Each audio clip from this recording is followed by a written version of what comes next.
Salut à tous, alors j'avais dit qu'on ferait un Facebook Live ce soir pour les différents problèmes qu'il y a dans la gestion de ce Covid-19. Vous savez que depuis le début, bon, il y en a eu, l'histoire des masques, c'est le véritable fil rouge de cette histoire. Et puis là, ce soir, je voudrais qu'on aborde à la fois le contact tracing, les masques, puisqu'on a reçu la nouvelle doctrine de réception et d'utilisation des masques, on va y revenir. La responsabilité pénale, parce qu'on voit qu'il y a une loi d'amnistie qui est en cours actuellement, qui est discutée. Le Sénat a voté une partie aujourd'hui. Ça gêne un petit peu aux alentours le gouvernement.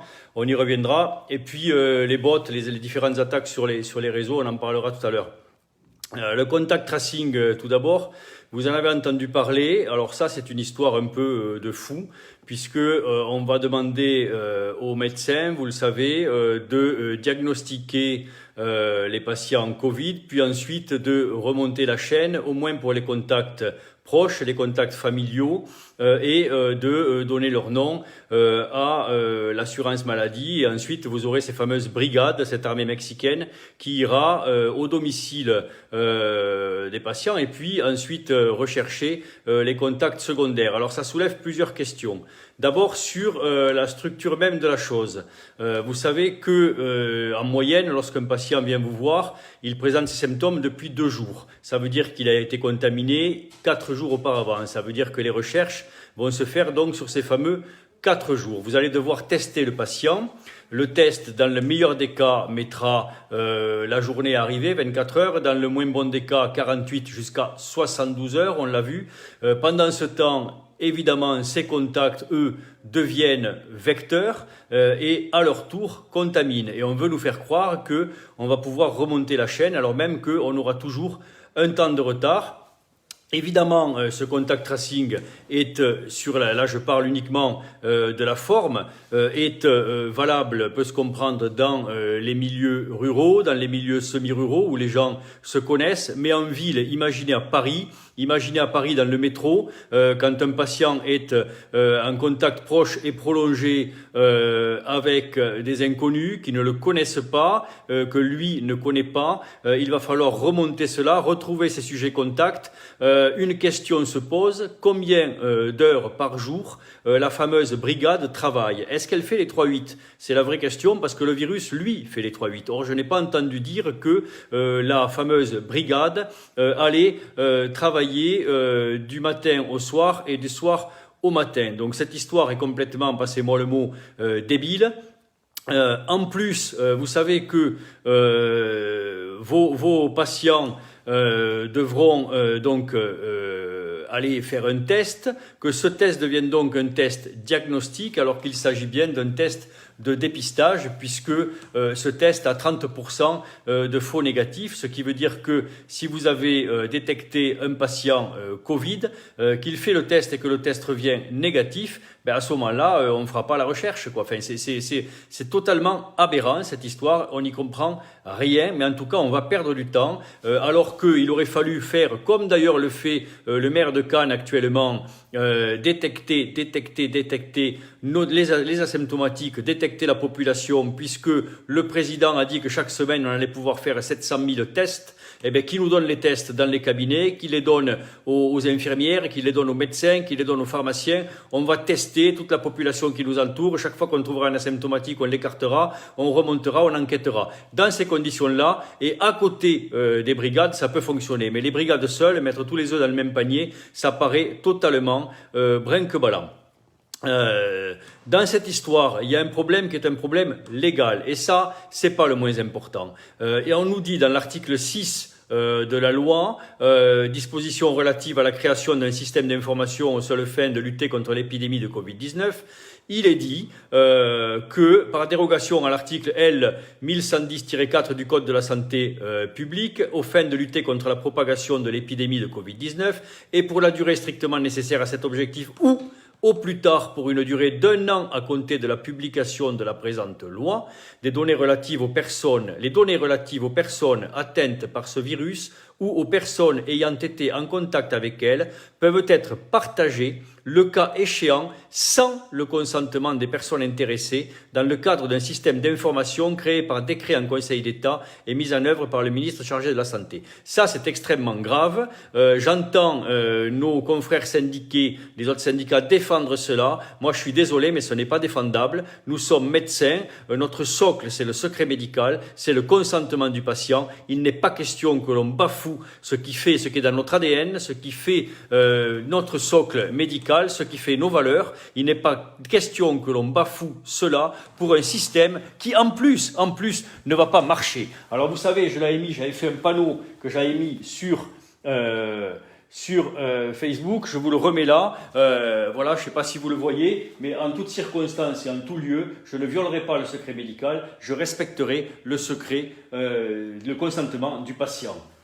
Ça, c'est l'évidence et c'est notre socle. Et il n'est pas question qu'on y déroge. Ensuite, toujours dans la même chose, dans le même système, vous avez l'application Covisan. Alors, l'application Covisan, c'est extraordinaire aussi. L'application Covisan, c'est un truc notamment qui fonctionne à la Pitié-Salpêtrière. On est en train de former des gens à aller chez les patients, chez les sujets contacts, pour les questionner et puis pour faire les gestes de prélèvement. Il y a des hôtesses de l'air, par exemple, qu'on est en train de former pour faire des gestes invasifs médicaux. Voilà, quand l'hôpital, l'assurance maladie et certains syndicats de médecins, je vous l'ai mis là, chantent les infirmières libérales pour faire questionnaires et gestes par non-soignants. On est en train de marcher sur la tête. On n'a même pas prévenu les infirmières libérales de ce truc-là. Enfin, c'est totalement n'importe quoi. Sur les masques. Sur les masques, j'y reviens, c'est assez intéressant. On a reçu, vous l'avez vu, la dernière doctrine sur les masques. Je vais vous le montrer aussi, là, je l'ai mis au tableau. Vous allez voir, je l'ouvre ici. Donc, dernière doctrine sur les masques. On va prendre celui-là, voilà. Alors, qu'est-ce qu'on nous dit? Je ne sais pas si vous voyez, voilà. On nous dit les professionnels les plus exposés dans la prise en charge du Covid-19 et les étudiants qu'ils accueillent, le cas échéant, sont dotés de 24 masques par semaine. Youpi, on avait 18, on passe à 24. Bon. En sus de la dotation ci-dessus, les médecins se verront délivrer une boîte de 50 masques chirurgicaux par semaine à destination des patients auxquels ils prescrivent un test de dépistage SARS-CoV-2. La folie continue. On prescrit un test, vous remarquerez qu'il l'appelle bien test de dépistage, pas test de diagnostic. Et pourtant, c'est grâce aux résultats positifs de ce test qu'ils pourront obtenir les masques. On le verra plus loin. Je passe sur les professions. Le point intéressant est là. On nous dit, je passe, intervenant sur les voies respiratoires, pour les kinés, donc, qui auront des FFP2, et puis on nous dit les médecins des autres spécialités, dont la médecine générale, et les infirmiers, peuvent être dotés en masque FFP2, mais le seront prioritairement dès que les approvisionnements le permettront. Donc, ça continue, les conneries continuent, nous n'avons toujours pas de masque FFP2, alors même que c'est nous qui allons être mis en première ligne, c'est nous le premier rideau, c'est nous qui allons être au contact des patients qui continuent à développer la maladie, et nous n'avons toujours pas de masque FFP2. Je vous renvoie à la vidéo que nous avons fait d'hommage aux soignants qui sont tombés, je vous renvoie à In Memoriam, à l'intérieur, vous le verrez, la grande majorité des soignants qui sont tombés, qui sont malheureusement décédés, sont des médecins généralistes. On me dit le texte apparaît à l'envers, oui, c'est parce que je filme en selfie. Écoutez, je vous renvoie, vous l'aurez, je vous les mettrai de toute façon et vous les avez sur la page Facebook. Mais l'essentiel est dit.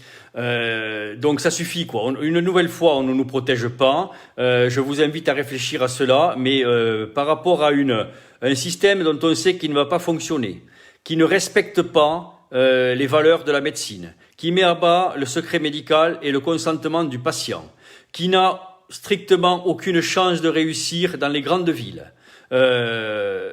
Et sans moyens de protection, moi je vous invite à éviter de jouer le jeu de l'assurance maladie et du gouvernement. Continuez à voir vos patients, mais de grâce, essayez d'obtenir des masques FFP2. Si vous n'en avez pas, ne vous mettez pas en danger. Trop d'entre nous sont déjà tombés.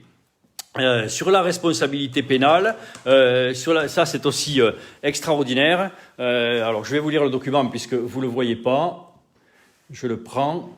Vous savez qu'on avait vu passer un tweet d'Aurore Berger qui disait « Nous proposerons une adaptation de la législation pour effectivement protéger les maires pénalement, mais aussi toutes les personnes dépositaires d'une mission de service public dans le cadre des opérations de déconfinement. » La grande crainte, évidemment, vous l'avez compris, c'est que ce gouvernement s'amnistie, puisqu'on sait qu'il y a déjà des milliers de plaintes de médecins, d'autres à venir, dont celle de l'UFML, et il y avait donc un danger, c'était qu'il s'exonère, que l'État s'exonère des fautes qu'il a commises. Alors le Sénat a voté cet après-midi une partie de cela. Il a bordé quand même les choses, c'est surtout vers les maires. Et pour le reste, il reste une responsabilité pénale pour le gouvernement. Sachez qu'on va surveiller cela de très près.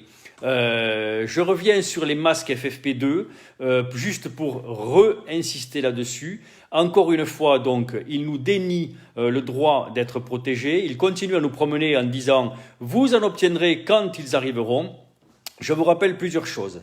Le ministre Véran, le 13 mars, et je vous renvoie sur la page Facebook de l'UFML ou sur son site, il y a une vidéo où vous le voyez interroger. 13 mars, le ministre nous dit « J'ai reçu hier, donc 12 mars, l'ensemble des syndicats médicaux et l'ordre des médecins.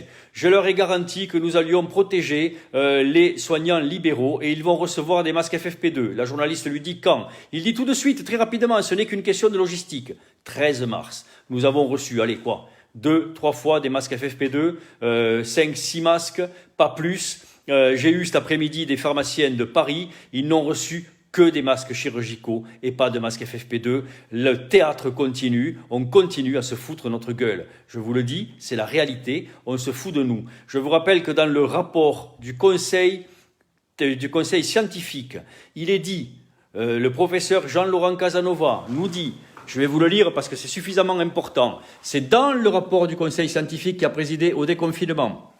On nous dit, position de Jean-Laurent Casanova, les masques FFP2 ou N95 doivent être disponibles et accessibles à l'ensemble des professionnels de santé au contact des patients infectés ou potentiellement infectés et donc contagieux. Ces soignants sont à haut risque de contamination. Pour la population générale, des masques chirurgicaux ou équivalents sont suffisants. C'est dit dans le rapport du conseil scientifique. Et dans ce même rapport, on nous dit que la transmission se fait par gouttelettes et peut-être par aérosol. Et c'est bien pour cela qu'il nous faut des masques FFP2 et c'est bien pour cela qu'on a de forts doutes quant au fait qu'un certain nombre d'entre nous sont tombés parce qu'ils ne bénéficiaient pas de ces masques. Ça suffit maintenant. Ce théâtre et ce mépris à l'égard de la médecine de ville n'a plus que assez duré. Ça fait maintenant plus de 3 mois quasi qu'on nous balade avec ces masques FFP2, 3 mois qu'on nous ment sur les masques, sur cette histoire de masques, qu'on nous a promis des stocks qui n'existaient pas, qu'on nous a promis des commandes qui n'existaient pas. On voit maintenant la grande distribution qui distribue des masques chirurgicaux comme si cela était facile à obtenir. Et nous, on ne voit toujours pas arriver les masques qui nous protégeraient, que l'on réserve encore une fois aux gestes invasifs, ce qui repose sur une étude tronquée du JAMA, étude biaisée puisqu'elle parlait de la grippe, et puis sur des propos de l'AMS qui ont été tronqués, auxquels on a enlevé la fin, qui était le fait qu'il disait que dans certains cas, les masques FFP1 ou chirurgicaux valaient les masques FFP2, et ils avouaient qu'ils disaient cela pour les pays qui ne pouvaient pas se fournir en masques FFP2. On se fout de nous, je vous le dis et je vous le redis. Pour finir, juste un mot sur les réseaux. Vous avez vu qu'on fait l'objet, l'UFML et moi-même, d'attaques réitérées de la part de profils souvent anonymes, propos insultants, propos diffamatoires, très régulièrement. Je les salue ici, c'est les petits bots macronistes. Il faut savoir que ce sont pour la plupart, pour l'immense majorité, des faux profils qui sont en quelque sorte managés par des community managers qui ont chacun 500 ou 600 comptes et on vous envoie ça contre vous de façon assez basse régulièrement. Écoutez, je vais vous dire quelque chose, on s'en fout, on continue à avancer. on est droit dans nos bottes, on va continuer à se battre pour défendre les consoeurs et les confrères, pour défendre les infirmières, les aides-soignantes, les pédicures, les podologues, les orthophonistes, les kinés, tous ceux qui font le soin, tous ceux qui font le soin de ville, tous ceux qui sont méprisés depuis le début, tous ceux qui n'ont pas les moyens de protection, tous ceux qui voient l'immense majorité des patients, tous ceux dont on ne parle pas. Toute cette crise n'est pas terminée. Ce virus va nous accompagner encore, sauf s'il y a une saisonnalité. Peut-être avec optimisme, peut-être va-t-il disparaître dans les semaines qui viennent. Si c'est le cas, nous sortirons de la crise et nous rentrerons dans le temps juridique. À ce moment-là, nous activerons l'avocat de l'UFML, nous finirons les plaintes qui sont en cours et nous vous inviterons à y participer de façon à lancer une action de groupe contre ceux qui nous ont menti, contre ceux qui nous ont méprisés, contre ceux qui nous ont oubliés, contre ceux qui nous ont envoyés au carton en présence de patients qui étaient également contaminés, contre ceux qui ont menti sur les masques tout au long, pendant des semaines et des semaines, qui ont détruit la communication qu'on pouvait avoir quand depuis des semaines on disait portez des masques chaque fois que la distanciation physique ou sociale est rompue. Où le gouvernement disait l'inverse, tantôt les masques ne servent à rien, les masques on n'en a pas la preuve scientifique, porter un masque fait oublier les mesures barrières et autres conneries. Donc on portera plainte, on attaquera pour mise en danger non seulement de vous-même mais également de la population et on oubliera, encore une fois je vous le dis, on n'oubliera personne. Donc les profils anonymes peuvent continuer à nous insulter. Je vous garantis que ça ne nous ébranle pas et que l'on va continuer pour vous, pour nous, pour tous ceux qui nous regardent et pour surtout pour nos patients, de la même façon qu'on ne foulera pas aux pieds nos valeurs. Voilà ce que j'avais à vous dire pour ce soir. Je pensais pouvoir vous montrer ces textes, mais je n'avais pas prévu que ça inverserait le texte. C'est pas grave. Retrouvez les documents sur la page Facebook de l'UFML, retrouvez les documents sur le site de l'UFML, et puis surtout, je vous en prie, donnez-nous de la force. Les remerciements, c'est bien. Les bravos, c'est bien. Mais c'est encore mieux d'adhérer. C'est encore mieux de faire adhérer. C'est encore mieux de faire rentrer des consoeurs, des confrères à l'UFML pour que vous soyez défendus, mais également pour que vous participiez vous-même à la défense des autres, pour que vous ne laissiez plus marcher sur les pieds, pour que vous ne vous laissiez plus mépriser. Et qu'enfin, on donne à cette profession la possibilité de relever la tête et de construire son avenir. Et je dis ça aussi pour tous les paramédicaux qui sont nos collègues, que l'on défend aussi. N'ayez crainte, rapprochez-vous aussi de vos syndicats, Convergence Infirmière, la FSDL, je vois que Patrick est là, Patrick Solera. Vous savez qu'on construit beaucoup avec eux, avec les dentistes, on y pense beaucoup, ils ont été aussi oubliés dans cette crise, on leur a réquisitionné leurs masques, aujourd'hui on leur file 24 masques, ils sont passés de 0 à 24, comme disait la présidente du syndicat des femmes dentistes, alors qu'ils en consomment plusieurs par jour, mais pas comme nous, beaucoup plus que nous. Donc 24 masques, ça leur assure le fonctionnement d'un jour ou deux, quoi. On se fout de leur gueule. On se fout de leur gueule comme on se fout de tous les libéraux. On a eu des pertes financières aussi, il faut en parler, des pertes financières très importantes. On a vu un effondrement de nos patientèles, et vous le savez, parce que le Conseil d'État a demandé aux patients de ne pas aller nous consulter, hormis dans de rares cas, allant jusqu'à les menacer de 135 € d'amende. Donc non seulement les patients avaient peur de se contaminer, mais en plus, ils avaient peur d'être mis à l'amende. Donc on a eu une perte financière très importante parce que dans beaucoup de régions, et je vais y venir, vous voyez, je voulais arrêter cette vidéo, mais je continue. Dans beaucoup de régions, le virus n'a que très peu circulé, voire pas circulé du tout. Et évidemment, on est paumard. Donc là, on est en train de faire une action sur les pertes financières des médecins, sur les assurances. Je vous invite à lire d'ailleurs l'article d'Anne Jouan dans le Canard enchaîné sur ces assurances-là qui ne veulent pas payer. On va les forcer à vous rétribuer. Et puis pour les dentistes, c'est encore plus horrible puisqu'eux, ils ont dû arrêter carrément d'exercer. Les prothésistes également qui dépendent des dentistes. Et aujourd'hui, ils vont reprendre sans moyen total de continuer. Il faut sans doute qu'on réfléchisse avec eux ce que l'on peut faire pour attaquer. Et je le dis à Patrick parce que je sais qu'il est encore là et il le sait. On attaquera ensemble, très probablement. Je reviens rapidement sur cette problématique de régions où ça circule très peu. Le plan blanc, je le disais ce matin dans une vidéo, et puis j'ai fait un thread là sur Twitter là-dessus, et un texte sur la page Facebook. Le plan blanc élargi continue à fonctionner, ce qui est totalement débile et aberrant dans beaucoup d'établissements encore. Ce qui veut dire quoi? Ce qui veut dire que les chirurgiens ne peuvent pas opérer alors même qu'il y a une grande attente des patients, de tous ces patients qui ont été abandonnés du soin depuis 2 mois, qui a été mis de côté. Les ARS débarquent dans les cliniques, les ARS débarquent dans les structures médicales. J'ai été appelé hier par un radiologue qui a un gros centre de radio sur Paris, qui me dit qu'il était contrôlé par des ARS qui venaient voir s'ils respectaient les protocoles qu'on leur envoie, des protocoles de 50 pages, totalement imbitables, passez-moi le mot. Et on vient là on vient comme ça bomber le torse et regarder maintenant qu'il y a quasi plus de Covid, alors même que ces mêmes médecins ont vu jusqu'à 200 Covid par jour sur les différents centres. Et là, évidemment, il n'y avait pas un seul administratif pour venir les emmerder quand il y avait un peu de risque. Mais aujourd'hui, l'administratif reprend son pouvoir comme si le monde d'avant allait être, comme si le monde d'après, allait ressembler au monde d'avant. Mais moi, je vous le dis ici, dans les yeux, on va tout faire pour que ce monde d'après ne ressemble pas au monde d'avant, et on va dégager tous ces gens qui nous bloquent, qui nous empêchent de soigner et qui entendent décider quels sont les patients que l'on doit soigner ou pas. Nous sommes libres de soigner, libres d'exercer, ne leur en déplaise, et ce pouvoir médical qui fait que on doit avoir ces valeurs. On doit pouvoir dire aux soignants, on va vous soigner, on va vous prendre en charge, même si l'administratif ne le veut pas. On va continuer à le pousser on va casser ce système d'agence régionale de santé, je l'espère, si encore une fois, vous nous en donnez la force.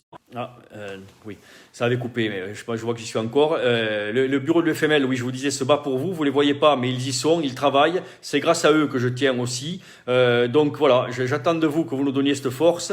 Il y a des échéances l'an prochain. On va tout faire pour les remporter, pour défaire tout ce qui a été fait jusqu'à présent de mauvais, tout ce qui a brisé nos professions. Mais d'abord, il faut sortir de cette crise. Il faut en sortir par le haut, il faut arriver à faire changer tout ce qui ne fonctionne pas, et il ne faut pas se perdre, surtout pas se perdre en oubliant nos valeurs. Le secret médical, c'est primordial, le consentement du patient, c'est primordial, le respect des médecins et des soignants, c'est primordial aussi. Voilà ce que j'avais à vous dire, salut à vous et bonne soirée, on continue.